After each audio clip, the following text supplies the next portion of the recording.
ছাদ বাগানে সবাইকে স্বাগতম। তো বন্ধুরা, আজকে আমরা দেখব যে স্নেক প্লান্টের পাতা থেকে কিভাবে সহজেই চারা তৈরি করা যায়। এখানে দেখুন আমি যে স্নেক প্লান্ট নিয়েছি, একটা নর্মাল যে প্রজাতির, তো সেই স্নেক প্লান্টের যে বড় বড় গাছ হয় সেই গাছেরই পাতা আমি নিয়েছি।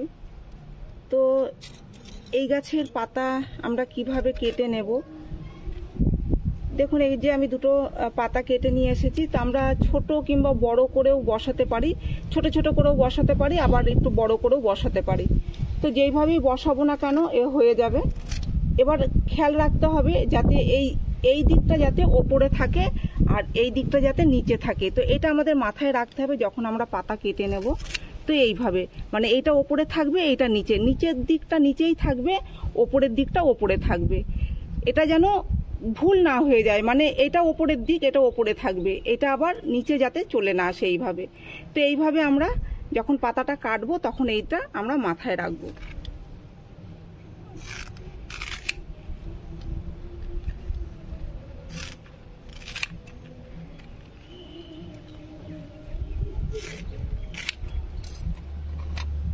তো কেটে নিয়েছি, একদম ওপরের দিক ওপরেই রয়েছে, নিচের দিক নিচে রয়েছে, ঠিক এইভাবে আমরা মনে রাখতে পারবো। কারণ এই যে মেন যে আগাটা কিন্তু আমি ওপরের দিকে রেখেছি। এবার দেখুন এখানে একটা টব নিয়েছি, টবে যে মাটিটা আমি নিয়েছি এটা আছে 1 ভাগ মাটি আর 1 ভাগ বালি, আর অল্প পরিমাণে আছে জৈব সার। কারণ অল্প একটু জৈব সার দিয়ে দিয়েছি, কারণ এর যখন শিকড় বের হয়ে চারা বের হতে থাকবে তখন যাতে গাছটা খুব সহজেই তাড়াতাড়ি বড় হতে পারে, এর জন্য আমি অল্প পরিমাণে জৈব সার দিয়ে দিয়েছি। আর 1 ভাগ মাটির সাথে 1 ভাগ বালি দিয়েছি। এ মাটিটাকে ময়েস্ট রাখবে, মাটিটা ময়েস্ট থাকবে আর বালিটা জলটা বের করে দেবে।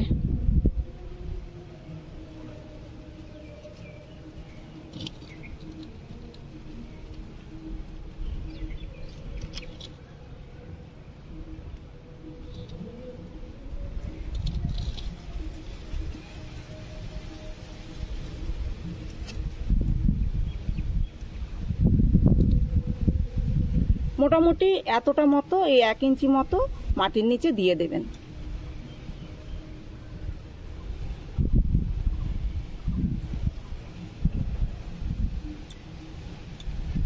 তো এখানে আমার সবগুলো পাতা বসানো হয়ে গেছে। এবার এতে জল দিয়ে দেবো, বেশি করেই জল দিয়ে দেবো। তারপরে প্রয়োজন হলে জল দেবো, জলে ছিটে দিয়ে রাখবো প্রায় 7-8 দিন, এরকম ময়েস্ট রাখতে হবে। তারপরে যখন দেখবেন মাটি শুকিয়ে আসছে তখন জল দেবেন, প্রয়োজন হলে জল দেবেন। তো এইভাবে রেখে দিলে, এখন যেহেতু গরমকাল, তো সামনেই বর্ষা আসছে, খুব তাড়াতাড়ি কিন্তু এর শিকড় বের হয়ে যাবে। আর শিকড় বের হলেই কিন্তু গাছ শুরু হয়ে যাবে এর তৈরি হওয়া। দেখুন এখানে আমি প্রায় 3.5 থেকে 4 মাস আগে বসিয়ে রেখেছিলাম। তো প্রত্যেকটারই কিন্তু পাতা থেকে এরকম চারা বের হয়ে গেছে। এখানে ঘাসও হয়ে গেছে, অনেক ঘাস তৈরি হয়ে গেছে, কারণ এই বর্ষার সময় একটু বৃষ্টির জল পেলেই কিন্তু ভীষণভাবে ঘাস তৈরি হয়ে যায়। এই দেখুন, তো 1 ভাগ মাটি আর 1 ভাগ বালি, এরকম ঝুরঝুরে মাটিটা হতে হবে। ঝুরঝুরে মাটিতে কিন্তু এই গাছ খুব তাড়াতাড়ি শিকড় বের করে দেয়, পাতা থেকে খুব তাড়াতাড়ি শিকড় বের হয়ে যায়।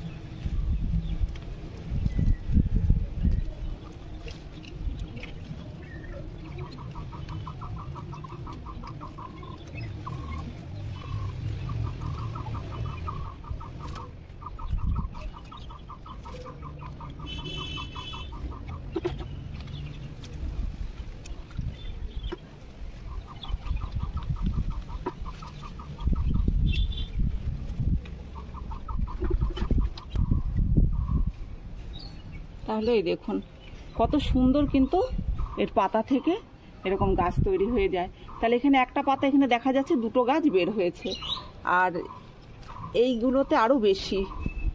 এই দেখুন একটা পাতা থেকে 4টে গাছ বের হয়েছে। তো এইভাবেই কিন্তু আমরা পাতা থেকে খুব সহজে এরকম গাছ তৈরি করে নিতে পারি। এখানে 5টা দেখা যাচ্ছে, 2টো, 4টে, আর এইদিকে একটা, 5টা। তাহলে কত সহজেই কিন্তু এরকম গাছ তৈরি করা যায়। এখানেও 5টা। তাহলে আপনারা এইভাবেই পাতা থেকে খুব সহজে গাছ তৈরি করে নিন। আর এখানে যে দেখুন এই যে এটা যে রয়েছে এই টবটা, এটা কিন্তু আমার পাতা থেকেই করা। তো আমি পাতা যে বসিয়েছিলাম আর এর থেকে নতুন করে টব আর দিইনি, সেই টবেই রয়ে গেছে। এখন যা অবস্থা হয়েছে গাছের, এত ভর্তি হয়ে গেছে, এর আমার আলাদা করতে হবে, তা না হলে এই টব পুরো ফাটিয়ে দেবে। একদম ভর্তি হয়ে গেছে। আমি আরও একটা গাছ দেখাবো, এই দেখুন এটাও কিন্তু আমি পাতা বসিয়েছিলাম, তো পাতা থেকেই কিন্তু এরকম টব ভর্তি হয়ে গেছে। আমি নতুন করে আর তুলে অন্য টবে বসাইনি। আর একটু যে হলুদ হলুদ হয়ে রয়েছে, এটা খুব রোদ্দুরে থাকে, তো রোদ্দুরে থাকার জন্য কিন্তু এই গাছের পাতাটা একটু হলুদ হয়ে গেছে। এগুলো ইনডোরেও রাখা যায়, আবার আউটডোরেও রাখা যায়। আপনারা যদি ইনডোরে রাখেন তাহলেও খুব ভালো থাকবে, আবার আউটডোরে রাখলেও কিন্তু কড়া রোদ্দুরে, এরকম বৈশাখ জ্যৈষ্ঠ মাসের যে কড়া রোদ্দুরে কিন্তু এই গাছের একটু সমস্যা হয়। দেখুন এগুলো জ্বলে জ্বলে যাচ্ছে, এরকম জ্বলে জ্বলে যাচ্ছে, পাতা হলুদ হয়ে যাচ্ছে। তো এরকম জায়গায় রাখতে হবে যেখানে সকালের 3 থেকে 4 ঘন্টা রোদ্দুর, কি 5-6 ঘন্টা রোদ্দুর হলেও কোনো অসুবিধা হয় না এই গাছের ক্ষেত্রে। সারাদিন রাখলে এরকম একটু সমস্যা হয়। এই নয় যে গাছ নষ্ট হয়ে যাবে, বেঁচে থাকবে, তবে পাতার কালারটা একটু নষ্ট হয়ে যাবে। আবার যদি একটু ছায়াযুক্ত জায়গায় রাখা হয় তাহলে আবার ঠিক হয়ে যাবে। তো এইভাবে আপনারা গাছ করুন, দেখবেন খুব ভালো গাছ হচ্ছে। তো এই ছিল আজকের ভিডিও। যদি ভিডিও ভালো লেগে থাকে তাহলে একটি লাইক করবেন, কমেন্ট করে জানাবেন, আর চ্যানেলটিকে সাবস্ক্রাইব করে পাশে থাকবেন।